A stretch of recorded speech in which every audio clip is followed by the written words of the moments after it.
మరి ఇంత అరుస్తున్నాము, ఇంత గోలు పెడుతున్నాము, ఇంత బజ్ వచ్చింది, ఇంత ఈ సినిమా గురించి మాట్లాడుతున్నామంటే ఈ సినిమాని మన ముందుకు తీసుకొస్తున్న director Gnana Sagar Dwaraka will speak now.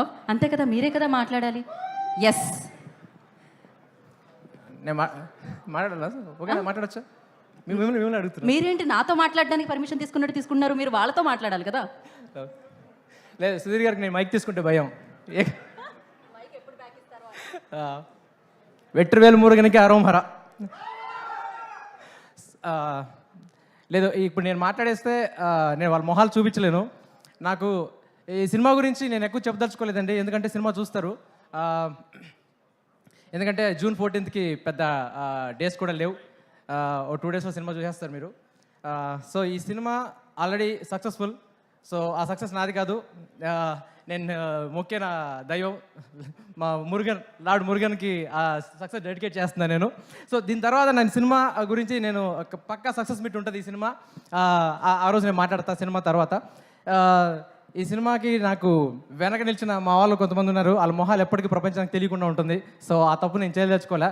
ఎడా మోనే మేల వాడా, డే డే బాయ్స్ వాడా. ఇది పిలుస్తున్నట్టు లేదు, ఇది అరుస్తున్నట్టుంది. ఎవరు రండి, ఎవరో చెప్పారు ఇందాక మైక్ పట్టుకుంటే ఆయనలో ఇంకొక అవతారం బయటకు వస్తుందని.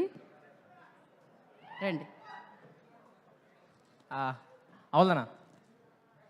ఓకే. సో బేసిక్గా నా డైరెక్షన్ డిపార్ట్మెంట్ అండి. పేర్లు ఇంట్రొడ్యూస్ చేస్తాను. Is Dileep John, my chief associate director.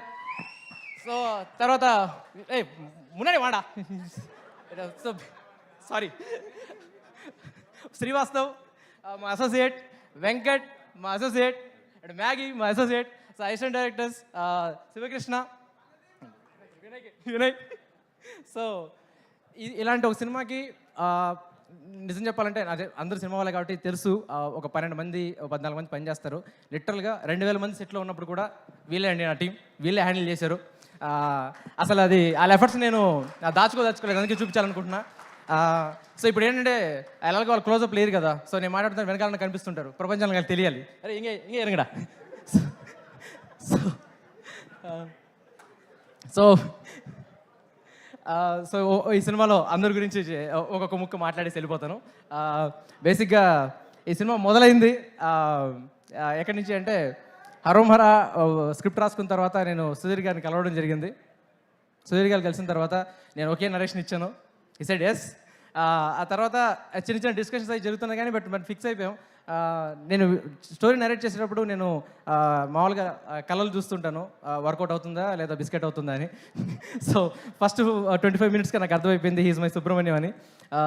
ఆ తర్వాత నేను సుమంత్ మై డార్లింగ్ లిటరల్గా 3 ఏళ్ళ క్రితం ఈ కథ లైన్ విన్నాడు. ఫోన్ చేసి వెళ్ళమంటే సుబ్రహ్మణ్యం గారిని కలిశాను.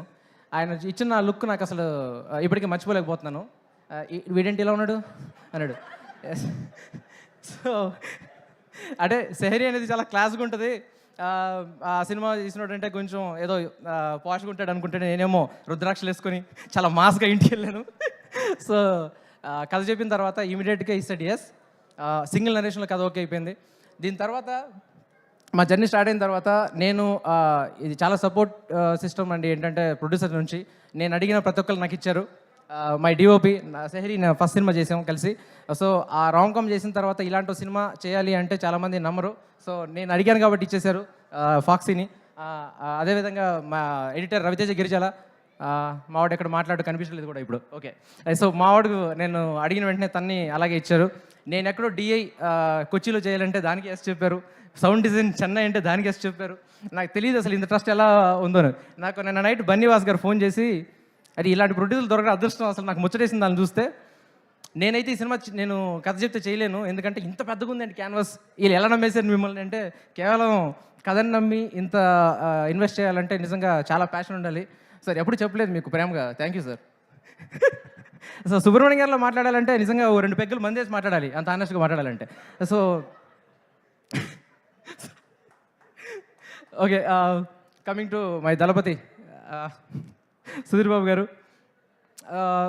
సుధీర్ గారి గురించి చాలా చెప్పాలంటే నేను ఇంటర్వ్యూ ఇచ్చేసానండి. ఇంటర్వ్యూలో సగం సుధీర్ గారి గురించి ఉంటుంది. ఇప్పుడు నేను చెప్తే మళ్ళీ అది రిపిటేటివ్లో ఉంటుంది.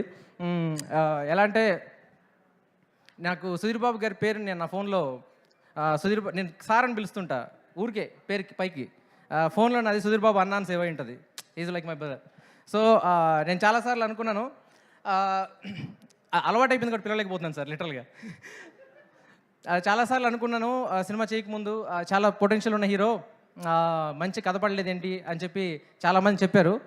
అలాగే నేను కూడా అనుకున్నా, సరే మనం ఇచ్చేస్తే పోలే అని చెప్పి వెళ్ళి కలవడం జరిగింది. సో ఈ కథకి ఎస్ చెప్పడంలోనే సక్సెస్ వచ్చేసింది సార్ లిటరల్గా. ఎందుకంటే being Subrahmanyam is not easy task. ఎందుకంటే ఆ ఊరు, ఆ భాష, ఆ వేషం అండ్ ఫస్ట్ ఆఫ్ ఆల్ నాలాంటి ఒకరిని భరించాలి. సో సో చాలా చాలా సపోర్ట్ చేశారు సుధీర్ గారు ఈ సినిమా మొత్తం. ఆ తర్వాత నేను హెల్త్ గురించి కానీ ఏ గురించి కానీ పట్టించుకోకుండా 25 days రియల్ రైన్లో షూట్ చేసామండి. అది మేమైతే పిచ్చోళ్ళని చేసి చేస్తారు, హీరో హెల్త్ ఏమవుతుంది ఏంటి కొంచెం కూడా ఆలోచించకుండా మేము ఎంత కష్టపడ్డామో అంతకంటే ఎక్కువ కష్టపడ్డారు సుధీర్ గారు. సో ఒక మాట చెప్పాలి ఏంటంటే, ఈ సినిమా మా అన్న నేను డైరెక్ట్ చేశాను, నా తమ్ముడు నాకు ప్రొడ్యూస్ చేశాడు. So it's like my family. Harom Hara గుర్తుండిపోయే సినిమా అవుతుంది పక్క.